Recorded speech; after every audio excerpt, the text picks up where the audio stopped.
పెట్టిన స్టూడెంట్స్ నిరసనకారులు. మరి నిరసనకారులకు వాళ్ళు ఇస్తున్న డెఫినేషన్ భాష ఏంటో మనకు తెలియదు, కానీ వాళ్ళ మీద పెట్టిన కేసులన్నీ కూడా ఉపసంహరించుకోవాలి. బీహార్లో వెళ్ళి వేధిస్తున్నారు. ఒకవేళ మీరు ఉపసంహరించుకోకపోతే మళ్ళీ రోడ్డు మీదకి వచ్చేస్తాం, జంతర్ మంతర్ ముట్టడిస్తాం, లేకపోతే ఎక్కడ లోకల్గా ఎక్కడికక్కడ ప్రొటెస్ట్ చేస్తాం.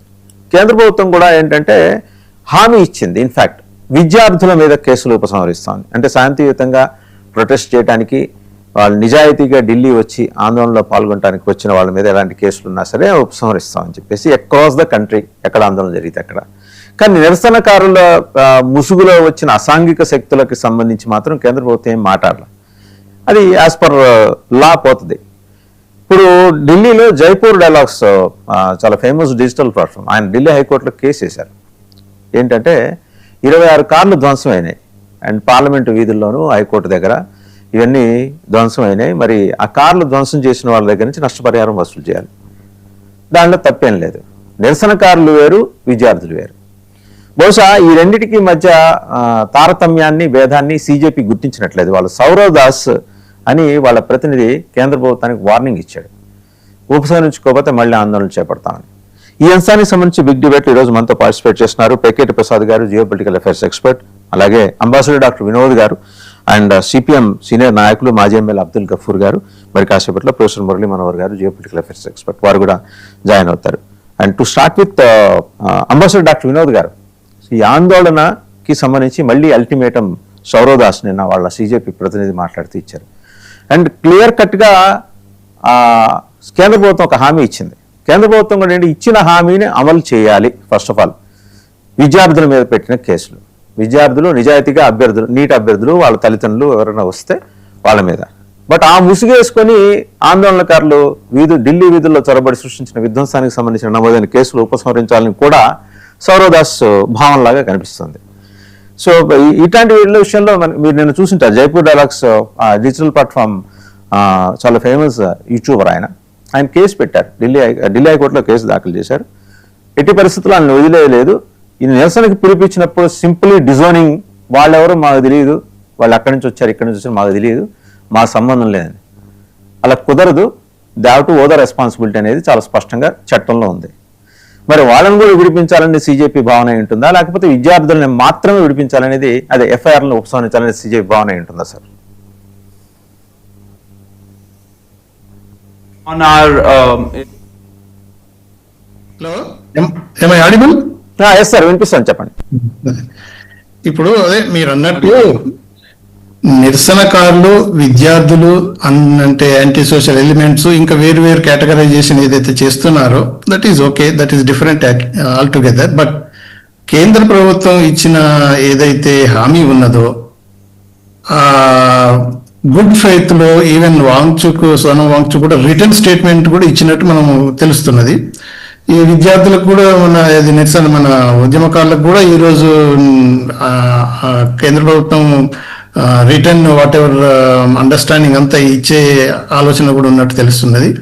అయితే ఇప్పుడు కేంద్ర ప్రభుత్వం అని అంటే ఎన్డీఏ అనండి, బీజేపీ అనండి, వాట్ ఎవర్ ఇట్ ఈస్, ఒకసారి విద్యార్థులతోటి ఏదైతే ఒప్పందం కుదిరిందో అది హానర్ చేయకపోతే మళ్ళీ అది హిట్స్ బ్యాక్ వెరీ హార్డ్. అది ఇప్పుడు మీరు అనేది ఏంటంటే మనం దాన్ని ఒక డీటెయిల్స్కి పోతే శాంతియుతంగా జరిపే ఉద్యమాన్ని వైలెంట్ ఉద్యమంగా మార్చే పద్ధతిలో ప్రభుత్వ యంత్రాంగం ఎంతవరకు ఇన్వాల్వ్ అయ్యినదో స్లోగా అన్ని బయటకు వస్తున్నాయి. ఈవెన్ పోలీస్ డిపార్ట్మెంట్ మొత్తం ఈ మనం అనుకున్నాం, చూసాం కదా, ఈ రాళ్ళు ఎక్కడి నుంచి వచ్చినాయి, లారీల తరబడి ఎక్కడి నుంచి వచ్చినాయి, ఇదన్నీ బ్యాగులలో తీసుకొచ్చి పిల్లలు ఇలా చేశారు అలా చేశారని ఎంతమంది ఎన్ని అన్నా, మనకు ఢిల్లీ దేశ రాజధాని ఇంచు ప్రతి అంత సీసీటీ కెమెరా తోటి మొత్తం అబ్జర్వ్ చేయటం జరుగుతున్నది. దానిలో ఒక రోజు ముందు నైటే వచ్చి అక్కడ మనం ఇది పార్కింగ్ చేసి లారీలు వచ్చి ఇవన్నీ చేసి జరుగుతున్నప్పుడు కేంద్ర ప్రభుత్వం వారు ఢిల్లీ అడ్మినిస్ట్రేషన్ అయినా హోమ్ మినిస్టర్ అయినా వాళ్ళు నిద్రపోలేదు.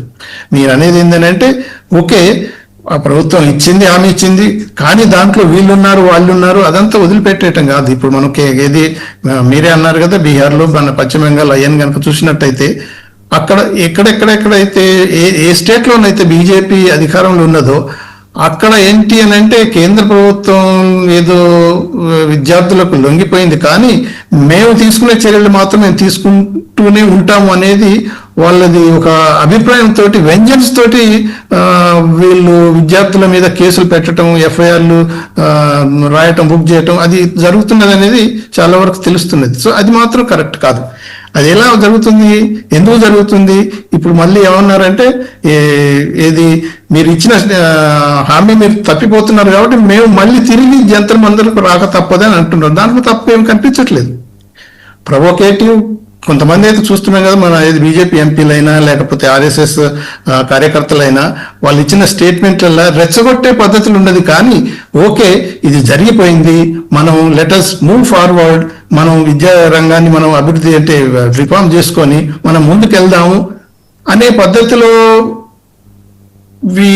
ఫాలోవర్స్ అంటే ఇప్పుడు ప్రైమ్ మినిస్టర్ ఇచ్చిన స్టేట్మెంట్ ఇచ్చాడు, తర్వాత ఇమ్మీడియట్ గా మనం ఏది టాస్క్ ఫోర్స్ ఏది మన కమిటీని ఏర్పాటు చేద్దామని నందన్ నీలకేని అటువంటి వాళ్ళు ఎక్స్పర్ట్స్ వాళ్ళందరూ, అది ఒక మంచి స్టెప్. అది అటు చేస్తూనే ఇటు వీళ్ళ మీద ఒక అంటే అది ఇవాళ రేపు ఆర్టిఫిషియల్ ఇంటెలిజెన్స్ ఏఐతో ఎన్ని వస్తున్నాయి. కొంతమంది అయితే ఈవెన్ దుబే లేకపోతే ఇంకా అదర్ ప్రామినెంట్ బీజేపీ లీడర్స్ ఈ విద్యార్థులు ఏది నిరసనకాలను థ్రెటన్ చేసి మీ జీవితాలు ఖరాబ్ అయిపోతాయి, చేసేస్తాం మేము, మీకు లైఫ్ లో ఉద్యోగాలు దొరకవు, మీ ఫ్యామిలీస్ ఇలా అవుతాయి ఎలా అవుతాయి, ఇవన్నీ బెదిరింపులని ఎన్ని వస్తున్నాయంటే మనం 100% ఇవాళ రేపు ఈ ఏఐ లోకంలో నమ్మేటట్లేదు. కానీ there are few things open గా కొంతమంది అలాంటి చర్యలు తీసుకుంటున్నారు.